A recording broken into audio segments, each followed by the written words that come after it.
Ito mga ka-alpha, nandito na naman tayo sa EDSA. So nandito ako sa EDSA southbound ito, southbound. So dadaan tayo sa ilalim sa Ayala dito sa Makati. So tingnan natin yung mga pwedeng pagbabago pag pinatupad na rito ang NCAP.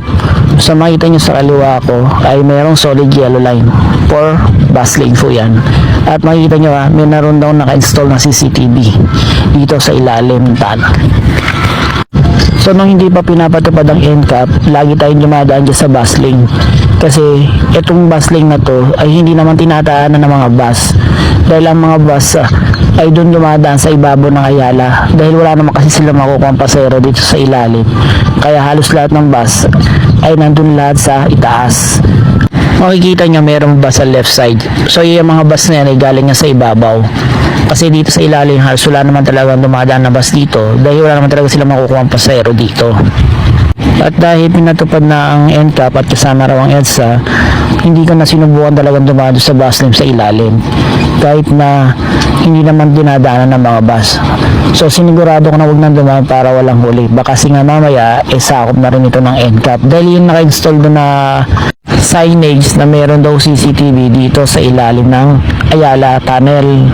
Pero matagal na yung nakalagay at lagi kami dumadaan dyan sa bus lane dyan sa ilalim. Paglagpas natin dito mga ka-alpha sa Ayala Tunnel, ang bus lane ay nandyan ulit sa kaliwa. So dati, lagi kami pumapasok dyan na wala pang NCAP. Kahit na sabihin mo solid yellow lang yan, pumapasok kami dyan. Kasi mas madali ang way na to para makapasok ka ng flyover papunta ng Pasay o ibang hilista. Kasi pag dyan ka pumasok sa may bus lane na yan, dire-diretso ka sa flyover. Hindi tulad dito sa gitna, pag traffic, nagkakalituhan dito. Kasi minsan mayroong mga bago pala na dumadaan dito, pupunta pala sila ng Magallanes or sa Villamor Air Base, dumidiretso sila. Kaya nangyayari, pag alam nilang mali yung dadaanan nila, bigla may kumakabig bigla sa kanan. Lalo na pag galing dito sa bus lane yung mga sasakyan, pupunta pala sila ng Villamor Air Base, bigla silang kumakabig sa kanan at yun yung delikado.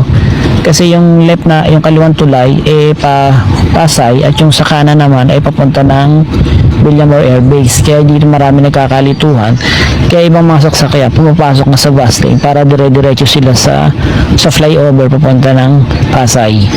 At dahil meron ng NCAP at hindi natin alam kung meron ng CCTV rito, ay mas mabuting huwag na tayong pumasok dyan sa bus lane para sigurado. So mga ka-alpha, pagdating naman dito sa area nito, mawawala yung solid yellow line, di ba? Ang makikita nyo lang ay broken white line at medyo bura na, dapat ito ayusin nila yung MMDA. So ibig sabihin niyan, pagdating dito at meron ng broken white line at wala ng solid yellow line, pwede ka nang kumabig dyan sa kaliwa para diretso ka sa Pasay. So dalawa kasi itong lane, itong sa may dulo sa kaliwa at itong nasa way ko. Tapos yung dulong lane sa dulo kanan, yan naman ang papasok ng Chino Roses Makati.